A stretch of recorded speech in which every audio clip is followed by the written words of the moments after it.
Jésus parle de la guerre, la comète, les tsunamis et l'enlèvement. L'ordre des événements. 8 avril 2016. Parole de Jésus à Sœur Claire, traduite et lue par Justine. Le courage et la sagesse de notre Seigneur Jésus-Christ soient avec nous, Hard Dwellers. Ce soir, je suis tombée sur, ou bien mon attention a été conduite sur, une certaine prophétie au sujet d'un astéroïde. Et le Seigneur ne m'a pas donné tellement de détails là-dessus. Il ne m'a pas non plus parlé du timing. Alors évidemment, j'étais un peu confuse sur la façon dont les pièces du puzzle s'imbriquent et où se situe l'enlèvement dans tout ça. Alors je suis venue à lui et j'ai dit « Seigneur, je ne sais pas quoi faire de toutes ces choses. C'est tellement confus. On n'a pas été faire de recherche là-dessus, mais cela est venu à nous. Je sais que tu donnes différentes pièces du puzzle à différents prophètes. C'est juste que je ne sais pas quoi penser. » Il m'a répondu immédiatement et il a dit « Veux-tu que je clarifie cela pour toi ?» J'ai voulu être sûre que c'était bien lui et que je n'étais pas en train d'inventer quelque chose. Son visage est devenu alors clair. Il a levé mon menton et dit « Je suis en train de te parler. » Oh, merci, tendre amour de mon âme. Il a fondu quand j'ai dit ça. Ce n'est pas mon sujet favori, mais je n'aime pas voir la confusion parmi mes oreilles non plus. En effet, il y aura une comète qui va frapper Puerto Rico. Des millions de gens seront tués. Mon cœur a beaucoup de chagrin à cause de ça. Seigneur, s'il te plaît, écrase mes idées, mes concepts et mes opinions. Et ne me permets pas de m'immiscer dans tout cela d'une quelconque façon. Je veux vraiment des réponses directes de toi. Alors s'il te plaît, parle-moi d'une telle façon que je ne puisse pas insérer un truc. Parce que j'ai mes propres idées et préférences, et je sais qu'elles peuvent s'inviter au cours de route. Il m'a répondu. Très bien. Alors ça va se produire avant l'enlèvement. Avant l'enlèvement ? C'était la dernière chose que je voulais entendre. Il l'a confirmé. Il a dit « Oui, pourquoi crois-tu que je t'ai envoyé ce rêve ?» Il fait allusion à une personne qui a fait un rêve il y a 1 an et qui s'est finalement décidé à le poster tout récemment sur notre chaîne dans la section commentaires. Et c'était une de ces choses que je n'arrive pas à combiner avec la connaissance que le Seigneur m'a donnée. Donc j'attendais qu'il remette tout ça en ordre. Voici ce que dit le rêve. J'étais avec ma famille dans notre maison du nord de la Californie et nous étions très inquiets. Des temps très durs et des désastres s'étaient abattus sur notre nation et nous avions réussi jusque-là à passer au travers, mais quelque chose s'était produit dans l'Est et avançait dans notre direction, quelque chose qui dépassait notre capacité à survivre. Nous savions que nous n'avions que quelques secondes à vivre. J'ai regardé mon mari et mes 2 ados et j'ai dit « Demandons à Jésus de nous préparer à le rencontrer. »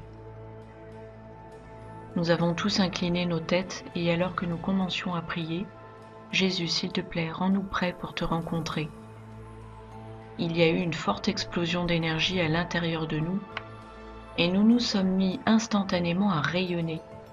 Je ne pouvais plus voir distinctement le détail de nos corps car nous étions tous comme de très lumineuses étoiles blanches.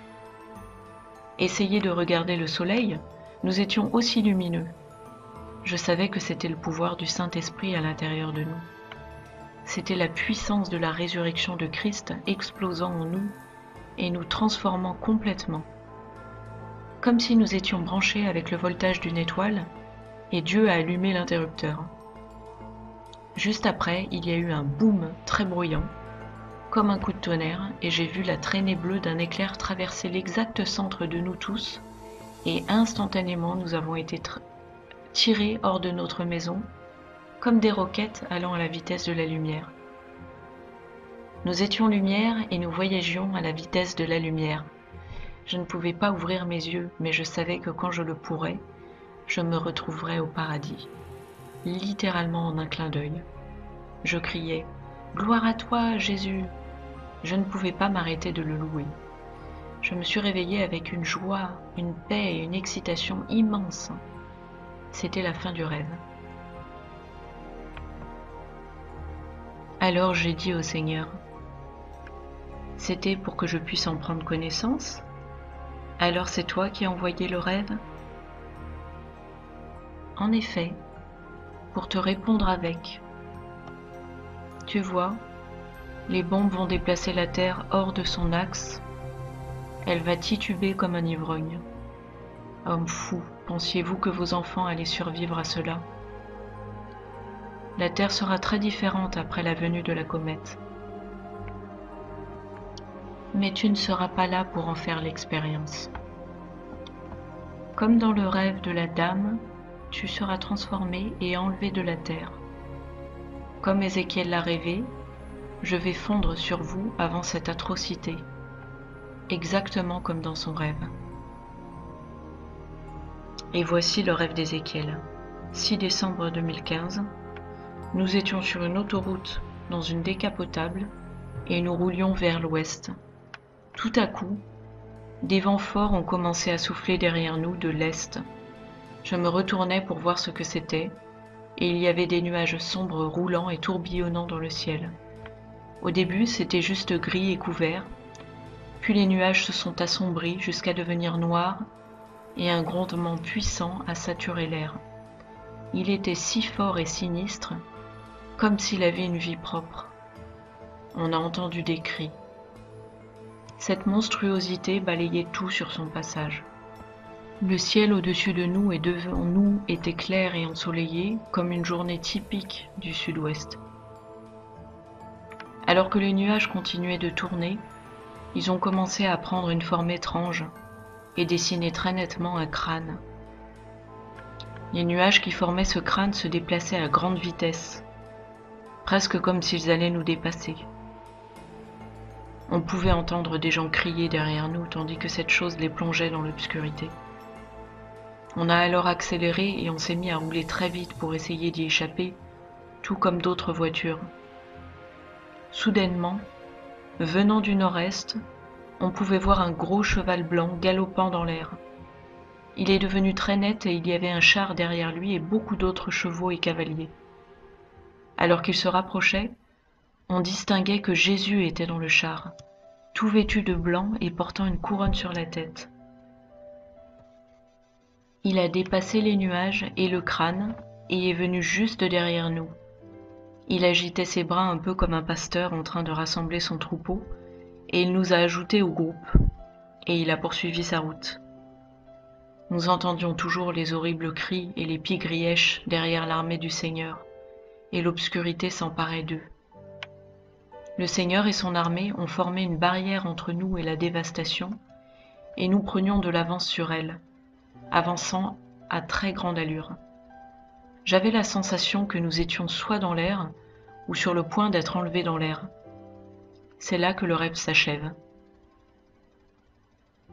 Le Seigneur a continué. « Eh bien, maintenant tu as des détails. Qu'en dis-tu » Alors, la séquence des événements, Dôme du Rocher, Troisième Guerre mondiale, traité de paix, comète, enlèvement ?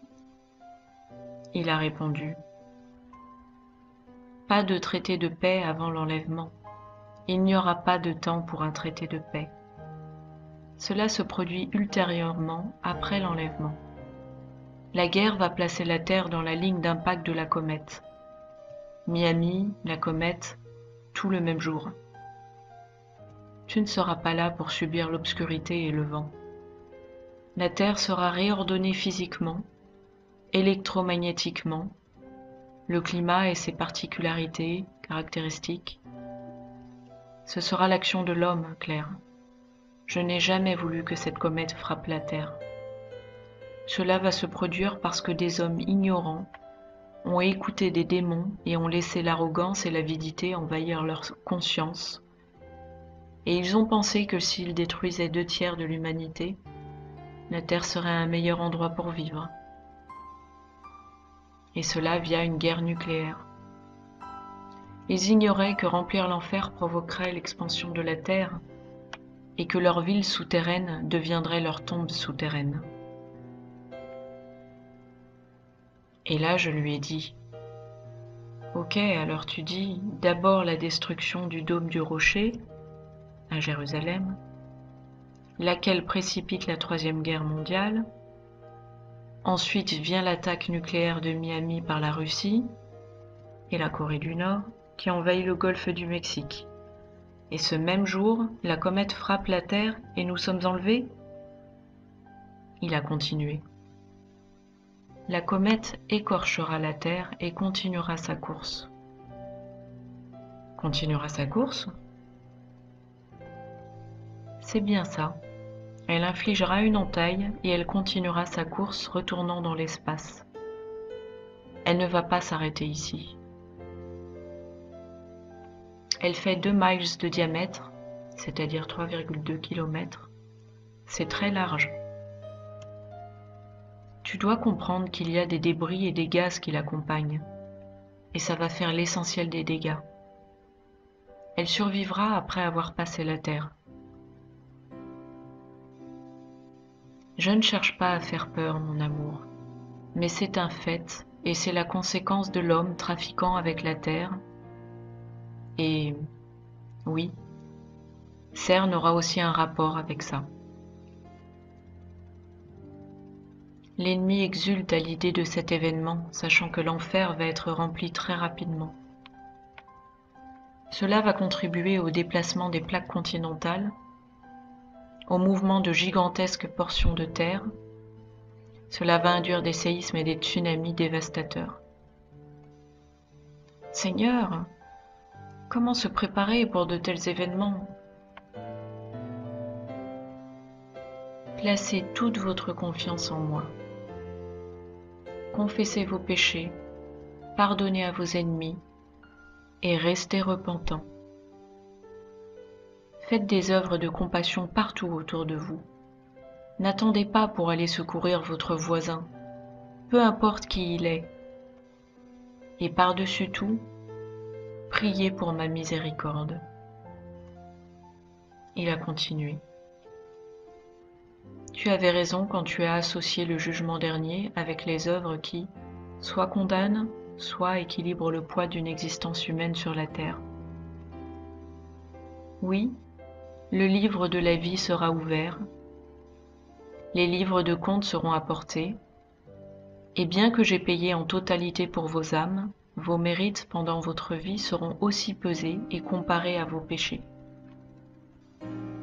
C'est le second jugement qui ne s'applique pas à ma fiancée, mais à toutes les âmes qui attendent dans les intestins de la terre, parce qu'elles ne m'ont pas accepté et n'ont pas vécu pour moi. Ce sera un moment de chagrin extrême pour beaucoup. Soit une âme tend l'oreille à mes avertissements en esprit de ce qu'elle a été jugée et trouvée insuffisante, ou bien elle ignore mes mises en garde, scellant son propre accès à sa conscience troublée, de sorte qu'elle ne l'incommode plus. Habitants de la terre, vous qui ne m'avez pas reçu dans vos cœurs, savez-vous qu'une heure viendra où vous vous tiendrez devant le juge des cieux et de la terre? Savez-vous que votre conscience vous a averti tout au long de votre vie, vous indiquant qu'il y a quelque chose de travers en vous? Savez-vous qu'il y a des conséquences à m'ignorer? J'ai frappé à votre porte encore et encore, mais vous avez refusé de m'ouvrir. Maintenant, vous êtes dans l'antichambre des horreurs qui vont survenir sur terre, et beaucoup d'entre vous ont obstinément fermé la porte et m'ont ignoré. Si vous mourrez dans cet état, vous ne reverrez jamais vos proches qui m'ont accepté. Vous ne reverrez jamais vos animaux de compagnie chéris que j'avais envoyés sous forme de prêt pour vous réconforter dans vos chagrins. Vous ne reverrez jamais vos petits-enfants, et vous irez dans le lac de feu où sont le malin et ses anges pour l'éternité. Pas une heure, pas un jour, pas une semaine ou la durée d'une vie, mais pour toujours. Le choix vous appartient. Vous savez que vous n'êtes pas juste avec moi. Vos épouses, vos enfants ou vos parents vous ont parlé de mon amour encore et encore, mais vous m'avez méprisé et rejeté. Alors je vous envoie ce dernier appel. Je vous aime. Chaque bénédiction dans votre vie est venue de la générosité de mon cœur. Je vous pardonnerai pour ces crimes contre l'humanité, si seulement vous admettez vos fautes et me demandez de vous accorder la grâce de la repentance. Certains d'entre vous ont marché avec une foule de gens malfaisants toute leur vie. Vous avez volé les pauvres, tué les innocents, incarcéré ceux qui ne sont pas coupables, et avez tout fait dans votre vie avec la seule motivation de vous servir vous-même et vos enfants. Mais néanmoins, j'ai été au calvaire et j'ai donné ma vie pour tout ce que vous avez fait. Maintenant, je vous invite à vous repentir parce que quand ces catastrophes, dont la préparation s'est faite même avec l'aide de certains d'entre vous, quand elles vont survenir, il n'y aura plus de temps pour que vous puissiez vous repentir. Alors je vous demande, parlez-moi, j'écoute. Dites-moi, Jésus, je sais que j'ai péché. Je sais que j'ai évité de regarder en face ce que j'ai fait, et en effet, je sais qu'il reste très peu de temps. Pardonne-moi, aie pitié de moi et reçois-moi dans ton royaume. Je sais que tu es mort pour mes péchés. À partir de ce jour, je tourne le dos à mes façons de faire dans le péché, et avec ton aide, je vais vivre ma vie pour toi. Amen. Il a continué. Ce qui est nécessaire ici, c'est de dire ces paroles avec tout votre cœur. Vous vous repentez très sincèrement pour le mal que vous avez fait. Vous voulez véritablement changer et me donner votre vie, à moi qui suis le Fils du Dieu vivant, mort pour vous et ressuscité. Sans réelle repentance, il y a peu d'espoir pour vous. Tendez le bras vers moi, faites un pas en avant, et je vous attirerai dans mes bras aimants et éternels, et vous trouverez la paix pour votre âme. Mes enfants, faites cela maintenant. Il reste très peu de temps, et pour nombre d'entre vous, il n'y aura plus de temps quand la calamité frappera la terre. Repentez-vous maintenant, et je vous pardonnerai maintenant, et en dépit de ce qui s'est passé sur cette terre, vous serez au paradis avec moi pour l'éternité.